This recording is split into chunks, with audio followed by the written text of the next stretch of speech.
চলমান শান্তি চুক্তি নিয়ে আলোচনার মধ্যেই ইরানে আবারও হামলা চালালো মার্কিন সামরিক বাহিনী। 6 সপ্তাহের যুদ্ধবিরতি লঙ্ঘন করে এদিন মার্কিন বাহিনী ইরানের দক্ষিণাঞ্চলীয় উপকূলে হামলা চালায়। গুরুত্বপূর্ণ বন্দর আব্বাস সহ দেশটির উপকূলবর্তী কয়েকটি এলাকায় দফায় দফায় বিস্ফোরণের শব্দ শোনা যায়।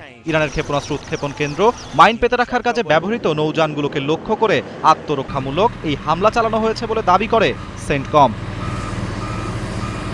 হামলার খবরটি নিশ্চিত করেছে ইরানের সংবাদ সংস্থাগুলো।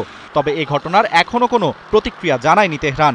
সোমবার গভীর রাতে একাধিক বিস্ফোরণের শব্দ শোনা গেছে বলে জানিয়েছে ইরানের বার্তা সংস্থা ফার্স্ট নিউজ। সোমবারের এই হামলার বিষয়ে উল্লেখ করে মার্কিন পররাষ্ট্রমন্ত্রী মার্কো রুবিও বলেন, যে কোনো অবস্থাতেই হোক হরমুজ প্রণালী খুলে দিতেই হবে। মঙ্গলবার দিল্লি সফরকালে এই কথা বলেন তিনি। যা হচ্ছে তা একেবারেই অবৈধ।